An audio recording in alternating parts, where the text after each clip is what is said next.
ಈಗ ನಮ್ಮ ಜೊತೆಗೆ ಮಾತನಾಡೋಕೆ ನಿವೃತ್ತ ಪೈಲಟ್ ಆಗಿರುವಂತಹ ಯೋಗಾನಂದ್ ಅವರಿದ್ದಾರೆ. ಯೋಗಾನಂದ್ ಅವರೇ ನಮಸ್ಕಾರ. ನಮಸ್ತೆ.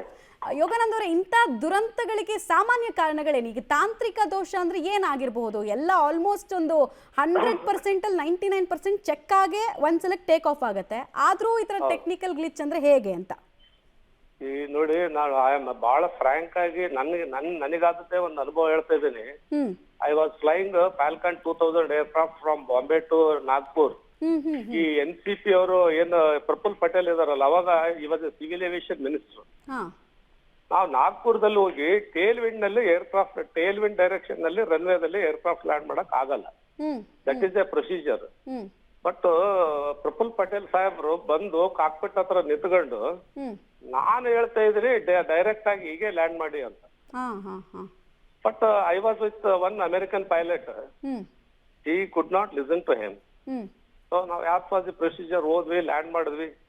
ಅವ್ರು ಹೇಳ್ತಾ ಇದ್ರು, ಇಲ್ಲ ನಾನು ನಿಮ್ಮ MD ಮಾತಾಡ್ತೀನಿ, CEO ಮಾತಾಡ್ತೀನಿ, ಅವ್ರಿಗೆ ಮಾತಾಡ್ತೀನಿ ಅಂತಂದ್ರೆ ಇದನ್ನ ಹೇಳೋ ವಿಚಾರ ಏನಂದ್ರೆ, ಈ politicians taken it for granted ಅನ್ನೋ ಆಟಿಟ್ಯೂಡ್ ನಲ್ಲಿ ಇರ್ತಾರೆ.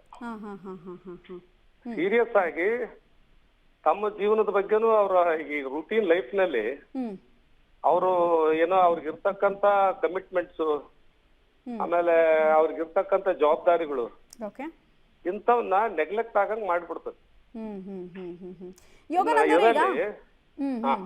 ಈಗ ನಾರ್ಮಲ್ ಫ್ಲೈಟ್ಗಳನ್ನೆಲ್ಲ ಓಡಿಸ್ಬೇಕಾದ್ರೆ ಇಂತಿಷ್ಟು ಅವರ್ಸ್ ಫ್ಲೈಯಿಂಗ್ ಅವರ್ಸ್ದು ಇರಬೇಕು ಪೈಲಟ್ಗೆ ಅನ್ನುವಂತ ರೂಲ್ಸ್ ಇದೆಯಲ್ಲ, ಅವ್ರು ಫ್ಲೈ ಮಾಡಿರ್ಬೇಕು 8,000 ಗಂಟೆ 7,000 ಗಂಟೆ ಅಂತ.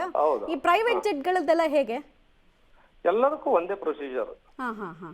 ದರ್ ಇಸ್ ನೋ, ಅಂದ್ರೆ ಈಗ ಒಂದು ಕಮರ್ಷಿಯಲ್ ಪೈಲಟ್ಸ್ ಆಗೋದಕ್ಕನೆ 200 ಅವರ್ಸ್ ಫ್ಲೈಯಿಂಗ್ ಎಕ್ಸ್ಪೀರಿಯನ್ಸ್ ಆದ್ಮೇಲೆ, ಈಗ ಹೆಂಗ ನಾವು ಬೇರೆ ಕಡೆ ಯಾವ ತರ ಒಂದು ಡಿಗ್ರಿ ಹೋಲ್ಡರ್ ಇಂಜಿನಿಯರ್ ಡಾಕ್ಟರ್ ಆಗ್ತಾರ ಆ ತರ. ಆಮೇಲೆ ಅದೊಂದು ಸ್ಪೆಸಿಫಿಕ್ ಏರ್ಕ್ರಾಫ್ಟ್ ಗೆ ನಾವೇನಾದ್ರು ಎಂಪ್ಲಾಯ್ ಆದ್ರೆ ಆ ಏರೋಪ್ಲೇನ್ ಅಲ್ಲಿ ಒಂದು ಫ್ಯೂ ಅವರ್ಸ್ DGCA ನಮ್ಗೆ ಅಸೈನ್ ಮಾಡುತ್ತೆ.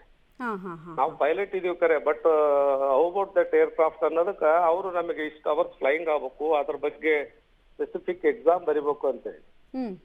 ಅದಾದ್ಮೇಲೆ DGCA ಎಕ್ಸಾಮಿನರ್ ಒಬ್ರು ಏರ್ಕ್ರಾಫ್ಟ್ ಮೇಲೆ ಕೂತ್ಕೊಂಡು ನಾವು ಯಾವ ತರ ಫ್ಲೈ ಮಾಡ್ತಿದ್ವಿ, easy comfortable with aircraft and it's facility, ಇದಕ್ಕೆ ಅವ್ರು ಅಡಾಪ್ಟ್ ಆಗಿದಾರ, ಚೆನ್ನಾಗಿ ಮಾಡ್ತಾರ ಅಂತ ಅನ್ನೋದು DGCA ಕನ್ಫರ್ಮ್ ಆದ್ಮೇಲೆನೆ ನಮ್ಮ ಲೈಸೆನ್ಸ್ ನಲ್ಲಿ ಈ ಏರ್ಕ್ರಾಫ್ಟ್ ಫ್ಲೈಯಿಂಗ್ ಮಾಡಕ ಇವ್ರಿಗೆ ಅರ್ಹತೆ ಇದೆ ಅಂತ ಹೇಳಿನೇ ಒಂದು ಸ್ಪೆಸಿಫಿಕ್ ಸೀಲ್ ಆಗ್ತಾರೆ. ನಾವು ಒಂದು ಲೈಸೆನ್ಸ್ ತಗೊಂಡು ಈಗ ಯಾವ ತರ ಕಾರು ಮಾರುತಿನೇ ಓಡಿಸ್ತೀವಿ,